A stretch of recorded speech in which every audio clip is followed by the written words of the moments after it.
les honorables Gadiana, Mouchakaloussa et Amani Moubili, qui, par leurs questions, me permettent de revenir ici et de dire que nous n'avons pas tout dit parce qu'on ne pouvait pas tout dire en 5 minutes. Et nous avons distribué un document. Si vous le parcourez, c'est un document de quelques 5 pages. Déjà à la première page, je parlais de cimetière parce que l'honorable Mouchakaloussa y est revenu. Il peut prendre mon document. Au 3e ou 4e paragraphe, il verra que j'en ai parlé. Deuxièmement, ce qui m'a plus motivé d'aller au Sénat, c'est 2 choses. La première, c'est celle de voir comment transformer la mentalité. Parce que les problèmes que nous connaissons aujourd'hui, ce sont des problèmes d'hommes. Le deuxième motif, c'était de voir comment doter les provinces des moyens. Et ça a été dit ici, dans mon texte également, je crois à la 5e page ou 4e page, vous verrez que j'ai parlé exactement de 40%, pas à rétrocéder, mais à retenir à la source. Mais pour que nous puissions bénéficier de ce mécanisme, nous devons stimuler la création des entreprises. Parce qu'on va retenir 40% sur quoi? 40% de zéro, c'est zéro. C'est pour cette raison que dans mon texte, j'ai insisté sur la mise en route de gros investissements, notamment l'accélération de l'exploitation du gaz méthane, les entités, disons, économiques dans le secteur de l'agriculture et ainsi de suite. Le mal de notre problème, de notre pays, c'est d'abord l'impunité.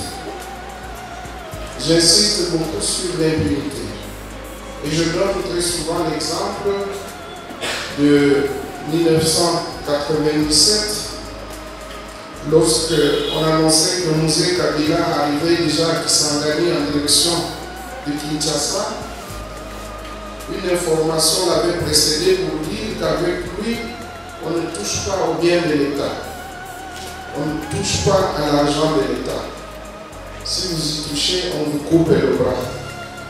Tout le monde avait pris peur à Kinshasa. Et même l'ordre était revenu dans les transports publics. Parce qu'on oublie souvent dans quelles conditions on transportait les gens à Kinshasa. Et ceux qui s'entêtaient, on les faisait descendre avec 12 fouets sur le ventre. Et l'ordre était revenu. Si on avait continué sur cet élan-là, nous serions très mal. Parce que lui, il punissait même ses proches collaborateurs, que vous soyez ministre ou DG, pour lui, il n'y avait pas de distinguo. Et vous savez que plusieurs de ses collaborateurs avaient été jetés au cachot ou en prison. Si on continuait avec cette rigueur, à lutter contre l'impunité, beaucoup de choses auraient changé. C'est l'occasion de répondre à l'honorable Mouchakaloussa lorsqu'il pose la question, puisque nous sommes aux affaires, nous avons été aux affaires, qu'avons-nous fait pour que la retenue des 40% soit effective?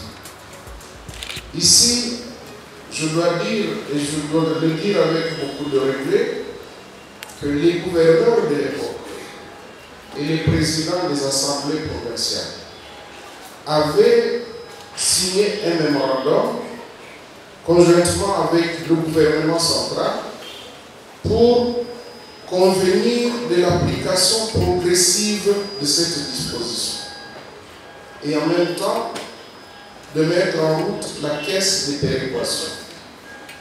C'est ce mémorandum qui a fait que finalement les provinces se contentaient de ce que Kinshasa leur envoyait.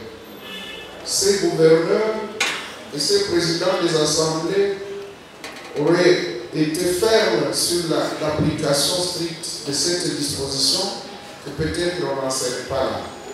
Mais on peut aussi rétrocéder l'argent, et l'argent peut ne pas être bien utilisé. C'est pour cette raison qu'il faut des réformes profondes. Il faut agir sur les hommes. Le choix des personnes, c'est quelque chose de très important. Nous devons préciser, et l'honorable Mbota vient de le dire, que la Constitution et les lois de la République disposent et répartissent les rôles de chaque acteur. Nous avons une séparation des pouvoirs. Parce que très souvent, on demande, oui, vous ne nous avez pas dit si on va asphalter telle route, vous ne nous avez pas dit si nous aurons l'électricité. Je dois être sincère avec vous, et ça c'est le rôle de l'exécutif. Notre rôle, c'est d'exercer le contrôle et de sanctionner. Là où il y a eu des défaillances, c'est sur les sanctions. Vous suiviez tous les débats.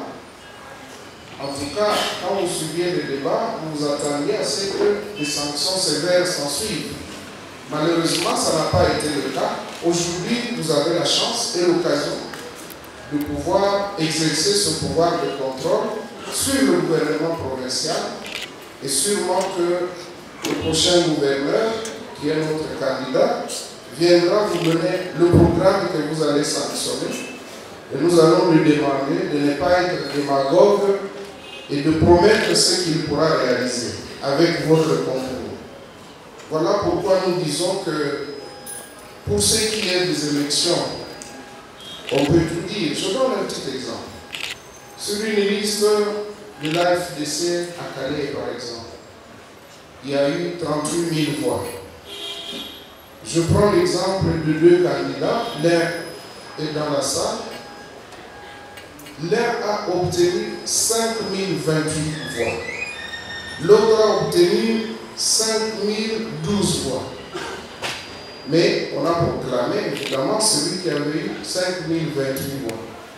Pouvons-nous dire que la population a rejeté celui qui a eu 5 012 voix? Non.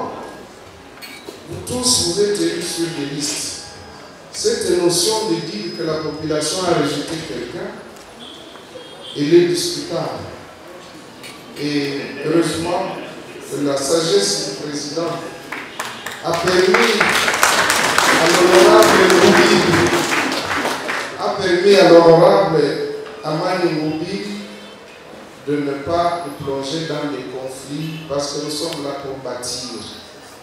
Quand il commençait à dire l'exemple de son excellence, heureusement que vous l'aviez arrêté, tout le monde a compris ce qu'il allait dire, que qui croit que Bahat n'a pas été élu. Mais dans la vie, il faut accepter parfois de trébucher, c'est important. Et vous vous relevez avec force.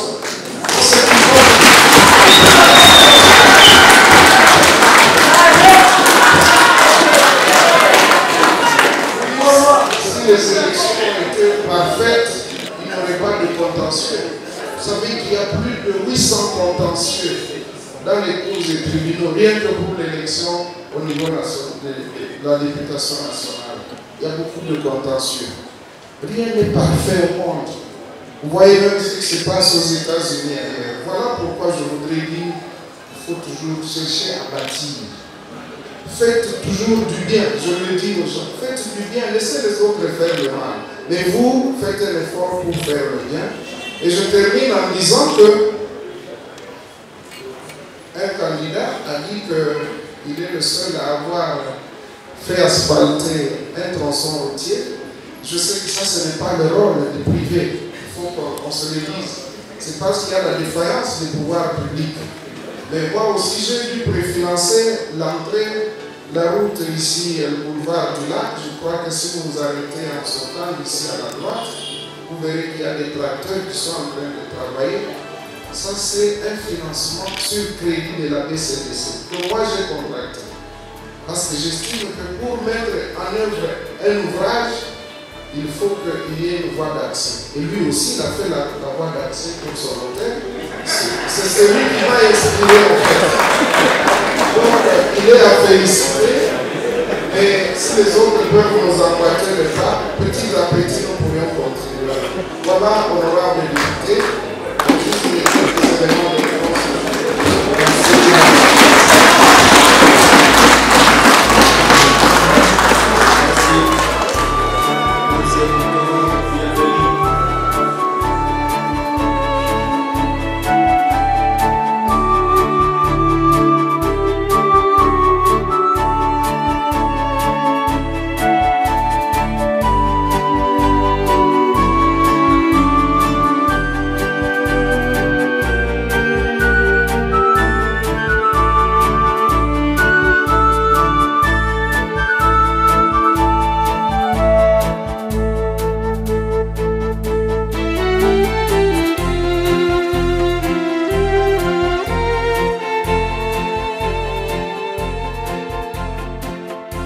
Les sentiments sont des sentiments d'abord de reconnaissance envers les élus du peuple qui ont porté leur choix sur ma personne.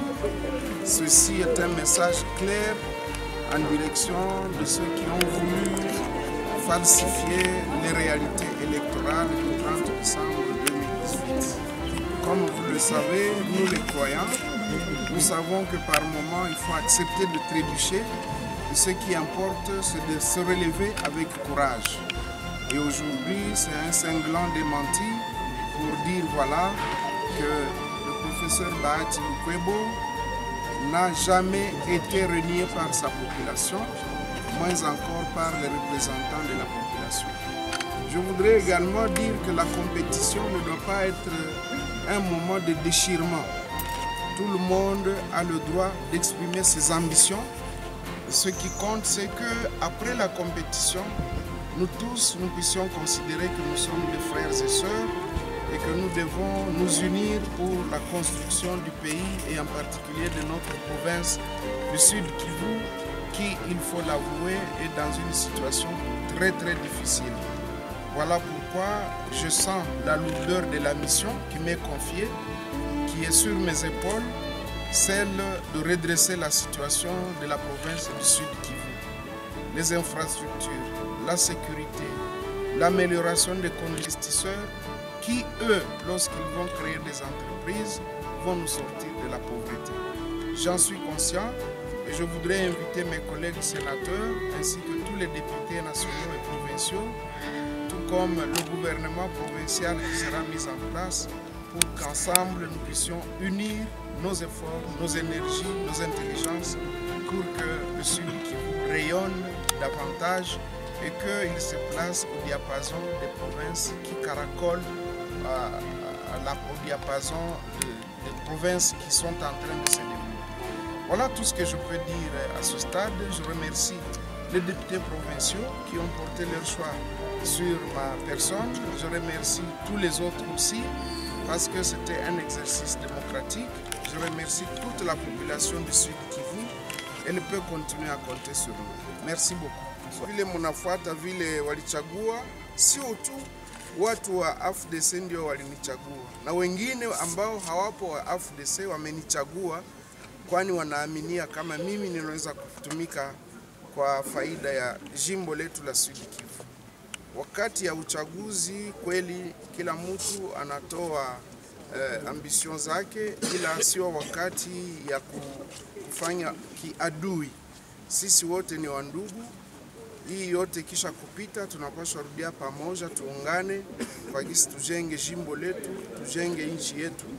Na ndiyo maana mimi najua kama watu wananitegemea sana, wanangoja mengi kutoka kwetu, na kweli tutatumika sisi wote pamoja. Hao ambao wamechaguliwa na wenye hawakuchaguliwa, sisi wote tutatumika pamoja, kwani jimbo ni letu sisi wote. Ndiyo maana nasema asante sana kwa raia wa jimbo letu la Sud Kivu. Nasema pia asante sana kwa wateule hao ambao walichaguliwa kama wadepute provinciaux. Nasema asante sana kwa kuweza kunichagua. Wajue kama sisi kweli tunapenda maendeleo ya jimbo letu.